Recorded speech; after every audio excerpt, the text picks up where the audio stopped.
Welcome to the 226th episode of the Reading and Writing Podcast. I'm your host, Jeff Rutherford. Stay tuned for my interview with Jesse Kellerman, author of the novels Sunstroke, The Genius, and Potboiler. Kellerman's latest novel, Crime Scene, was written in collaboration with his father, Jonathan Kellerman. Stay tuned for my interview with Jesse Kellerman.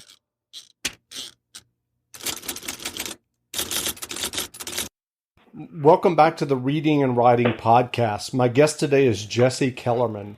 Jesse is the author of 5 solo novels that include The Genius, Sunstroke, and Potboiler. Jesse has also collaborated with his father, Jonathan Kellerman, on 3 novels, The Golem of Hollywood, The Golem of Paris, and Crime Scene, which has just been published. Jesse, welcome to the podcast. Thank you for having me. Great. Well, can you read a couple of pages of your new novel, Crime Scene? I would be glad to. We'll start with chapter 1. Don't make assumptions.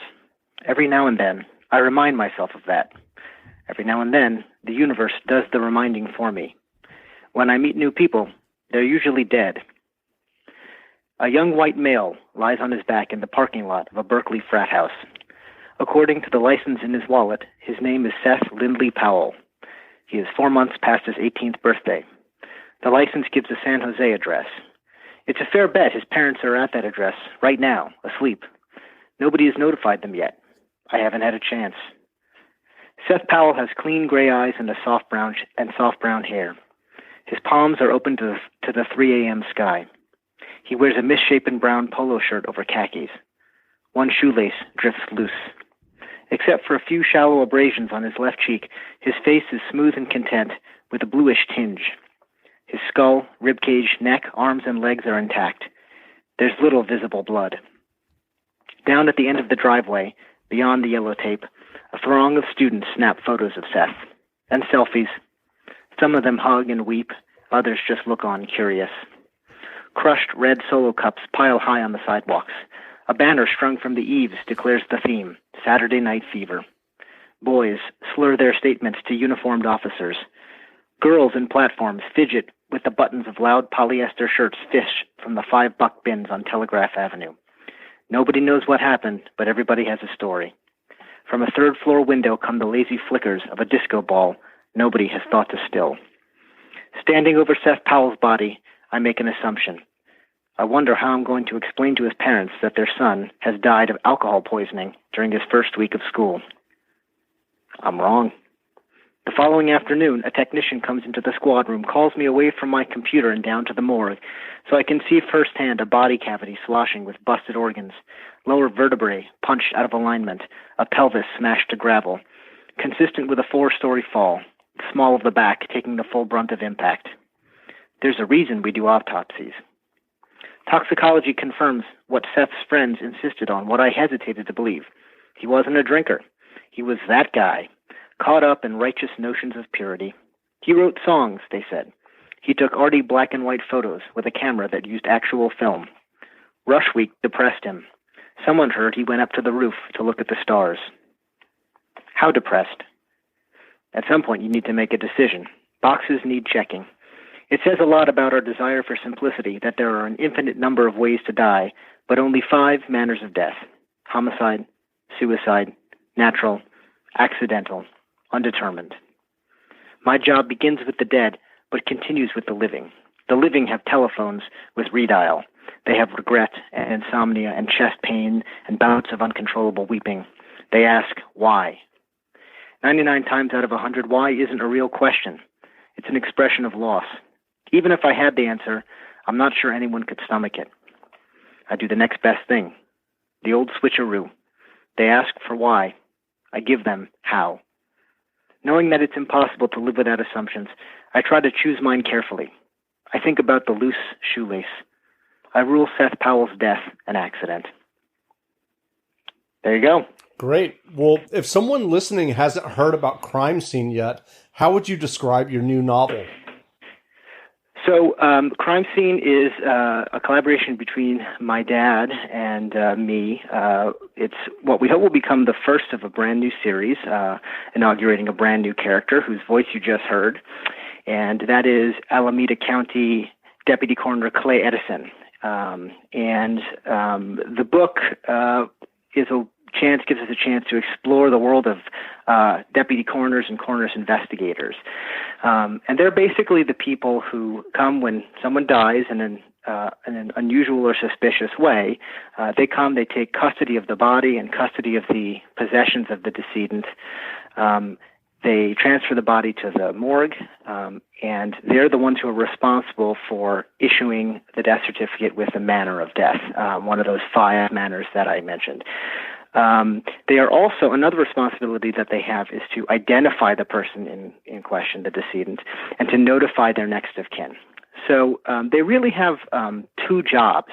One is an investigative role, and the other is this almost a therapeutic role, the job to console the living.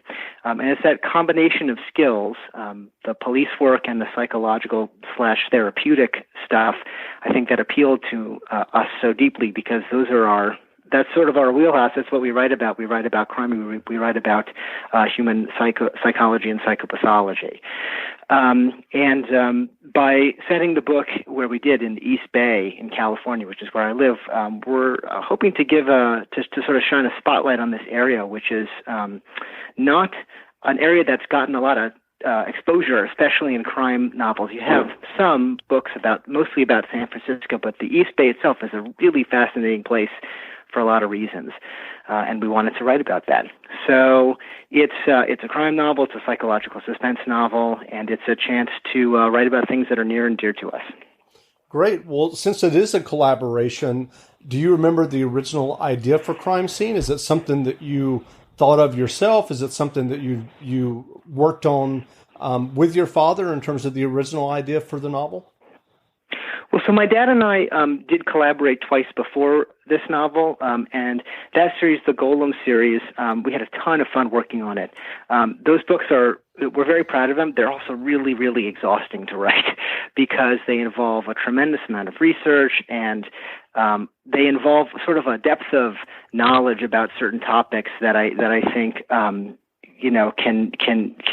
can be very, very exhausting to us as writers. And we wanted to write something, I would say, a little bit more familiar to us, more within, that falls within our typical range of expression as writers. So it was my dad's idea to write about a deputy coroner because he felt that they had an underappreciated role in the investigation of death and homicide, and they play a really, really important human role. And it was my idea, I think, to set it up here and to focus the series on this geographical area. And then the story came about in the way that all our collaborative stories have come about, which is we sit down together and we just start tossing ideas back and forth, and he'll say something and I'll build on it, and I'll say something and he'll build on it. We both keep large files of random scraps of ideas, whether it's the premise for a story or a character or a line of dialogue. I think we've both accumulated large files of those over the years, and so whenever we're feeling whenever we're feeling ready to start outlining, we dig back through that and say, oh yeah, that was something that was really interesting. Let's see if that fits together with any of the other pieces in the file. And it evolves organically, both during the outlining and the writing process. And you just mentioned research for your earlier 2 novels that you collaborated with your father. Did you end up doing a lot of research for Crime Scene, given that the protagonist is a deputy coroner? Yeah, so yes, I did do a fair amount of research. It's just research of a different kind. The research for the Golem novels was a lot of reading and a lot of historical research. The research for the Crime Scene series has come in the form of on the fly on the wall stuff. So I've spent a fair amount of time now hanging out with local law enforcement, particularly the real-life Alameda County coroners, who are just wonderful people and have really been tolerant of my presence. I just come and plop down in their squad room, basically, and sit and take notes and record them and interview them and bother them and send them stupid questions, and they've been exceedingly patient, as well as other friends who are sort of involved in local law enforcement.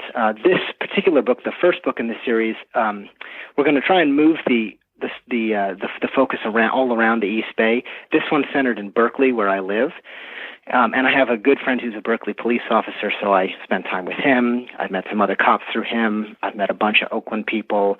It's a very unique law enforcement environment here. They face a lot of really interesting challenges, I think, that make this area different.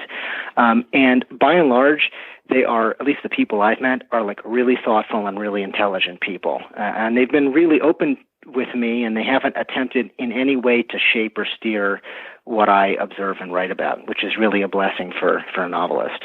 So have any of those law enforcement officers read Crime Scene, the finished novel, yet?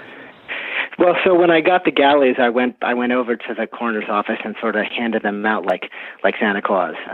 So they've gotten them, and then some of my Berkeley cop friends have gotten them, and everybody's reading it and taking notes. And they got the galleys, the advanced reading copies, so they were going through and finding mistakes and calling me up. I was like rushing to get everything in before publication. I think I got most of it. There's definitely going to be departures from reality because it's fiction and it's Sure. compressed. But we try to be respectful of the process, if not the speed with which it happens. If we were really writing at the speed that real life investigations proceed at, the books would take an exceedingly long time, and they would be stretched over years and years because particularly complex cases are never solved overnight. That's the stuff of fiction. Sure. So you talked a little bit about the collaboration process as regards to the plot. I wondered if you could go in a little bit of detail about the collaboration process with you and your father, Jonathan Kellerman, when you're actually writing the manuscript. Do you write chapters? Do you trade the manuscript back and forth? What's the process for you? So it's evolved over time. I'm writing at this moment, I'm writing the sequel to Crime Scene. So this is already our fourth collaboration. And I can see how the process has evolved over time. With the first collaboration, which was The Golem of Hollywood, that was my father's book. It's a book that he started. He wrote 40 or 50 pages of. He wrote a loose outline for it. He wasn't sure if he wanted to proceed any further with it. And then I read what he had written. I was really taken with it, so I persuaded him to keep going. And then eventually he said, well, why don't we do this together? So there I was using something, he had already started. It was a springboard, and we went back and forth in large chunks. I would say now it's evolved more into we do all the outlining collaboratively. And then I will sort of like write a big chunk and send it to him, maybe like 50 to 100 pages, and then we'll go over it together. And then one of us will continue another 50 or 100 pages. They tend to be large chunks of text. But the real work comes not in the first draft, but in the second through 10th drafts, when we're basically pinging the manuscript back and forth between us, and each person gets a pass at it. So eventually what you end up with is this sort of smooth, unified voice. And that's something we're very proud of, because in my opinion anyway, none of the books read like two writers having a tug of war. They read like a single person who is not quite him and not quite me. With the first book, like I said, because it was really his to start, I was trying, when I was writing my sections, to consciously channel my dad. He has a very different style, but it's a recognizable style, and it's a style that I can mimic and copy. I think over the course of our collaboration, I've become more comfortable with sort of asserting my voice a little bit. Great. Well, you grew up with parents who are both New York Times bestselling mystery writers. Did you know from a young age that you also wanted to write fiction? Well, I always wrote habitually from a very, very young age, even before my parents were published. I think it was just something that it scratched a certain itch for me. There was no one moment where I said, this is what I want to do for a living. I don't think you can really make that decision, because there's as much good fortune and luck involved as there is willpower and talent. So I did it for years, starting at the age of 3 or 4 when I was dictating stories to my dad. And, after 20 years of this, someone started paying me to do it. So it wasn't a decision or an overnight thing. It just gradually morphed into this thing that someone was actually willing to pay me to do. I remember, if there's any one moment, it came when I decided to try a novel. Because I had never written a novel. I wrote my first novel my sophomore year of college, so I was 19 or 20. And at that point, I think I wanted to test whether I had the writerly stamina to actually churn out 350, 400 pages. Because that to me was sort of the standard. Like, if I can actually write from page 1 to page 400 and write the end, maybe I have the guts to carry this out as a career. But and I did, and I finished the book. But it was many, many years after that until somebody was willing to pay me. I wrote 3 or 4 terrible, terrible novels in the interim.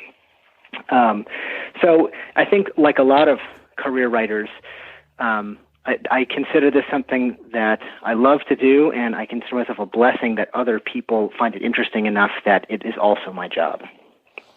So that's great. So what advice do you have for aspiring writers who may be listening and one day want to have their own novels or short stories published? Well, I would say that, apropos of what I just said, the most important thing is you have to enjoy writing and enjoy the process. You have to come to the keyboard with a sense of eagerness and a sense of anticipation, because without that, if it's joyless, you really have nothing. There are very few guarantees in life, and there are even fewer in publishing. So I think the number one most important thing is to take pleasure in the process of writing. Whether you are able to make a living at it or not, that is a separate question. But if you have notions of writing professionally, ask yourself, how much do I love to do this? Do I love to do it enough that I will continue doing it even if I'm not being paid, even if I'm being rejected, even if I'm being viciously criticized? Because all of those things are part of a writer's life, even a working writer's life. So enjoyment of process is number one. Number two, I would say, is appreciation for the work part of writing as a job. You have to sit down regularly, if preferably every day, and write. It's not enough to think about writing or want to write. You have to actually write. Spend time doing it. And the way that I make sure that happens for me is I have set hours, and I have a page quota, which is something I started doing long before I was a professional writer. I started in college when I wrote that novel sophomore year, assigning myself 2.5 pages a day. And I could not go to sleep. I did not have permission to go to sleep until I had finished those 2.5 pages. If you write 2.5 pages a day, you'll have a book in under a year. So the discipline aspect of it is the second most important thing. I would say the third most important thing is patience. Patience is certainly a virtue here, and really to be a student of the craft, to read voluminously. To read hungrily and copiously, and to not read passively, but to read with an eye toward understanding how is this piece of writing working, or how is it not working? What are the lessons I can draw from it? What are the strengths? What are the weaknesses? You really have to want to take apart the mechanism of a book in the way that an electronics fanatic wants to take apart a television or a computer. You have to enjoy that dissection and reassembly process. I think those are the things I would say beyond the obvious, stuff that you're going to get online about, how to look for an agent, how to write a query letter. That's not something I feel like, bears repeating from me, because anybody can tell you that. Sure. So you mentioned reading. So I'm curious, what books, fiction or nonfiction, have you read recently that made an impression on you and that you would recommend? So I read quite copiously. I read a tremendous amount of nonfiction, particularly when I'm in a research phase for a book. Let's see. What can I recommend? I'm in the middle of let's see, fiction. In fiction, I'm going through a John Banville phase. I really, I haven't I hadn't read much John Banville up until a few months ago, but I've become totally captivated by his prose. So I'm reading Mephisto right now, which is just a really spectacular and dark, and the prose is just great.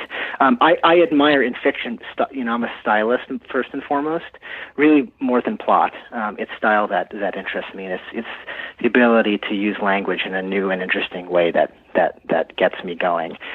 As far as nonfiction goes, let's see. I just finished a really fascinating book called How We Lived, which is by a guy named Irving Howe, and it's about the Lower East Side, where my family comes from. It's sort of a compendium of writings about the Lower East Side and photographs of the Lower East Side, and I'm reading that as part of a long, ongoing research project for a book that I have been working on for over 6 years while I write my other crime novels on the side.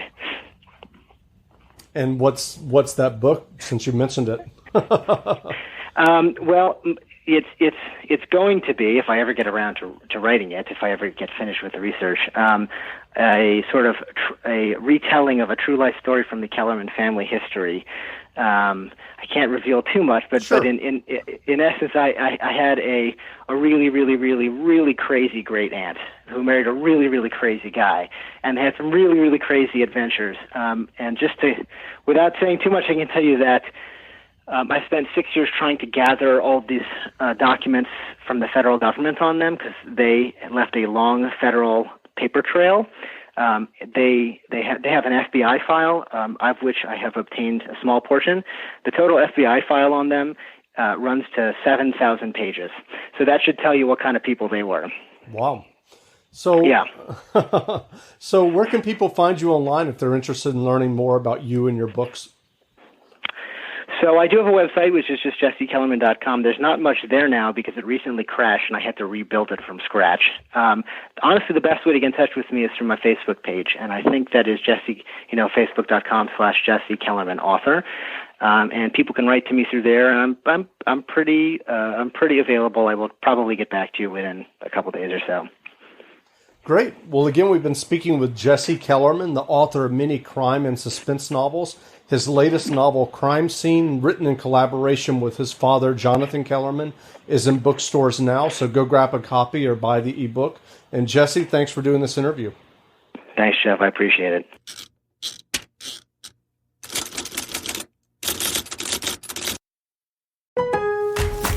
Find more ways to Black Friday even earlier at Lowe's. Save $140 on our special Buy GE Colorado Pine Pre-Lit Tree, just $158 compared to $298. Plus, Christmas lights everyday low price starting at $298. Black Friday deals live online Thanksgiving Day. Stores open 6 a.m. Black Friday. Lowe's, home to any budget, home to any possibility. While supplies last, tree discount taken at time of purchase, valid through 11/24, U.S. only. You know when you order a new video game, or a golf club, or a blender, and then it arrives at your door, you get a little thrill. Imagine how much more thrilling it is when you order a new car. With Nissan at Home, you can shop for the perfect ride and order it without ever having to go anywhere. Sure beats a golf club or a blender. Buy a new car entirely online with Nissan at Home. Delivered direct from dealer to driveway. Thrill starts here. Services may vary at participating dealers, subject to applicable law. See dealer for details.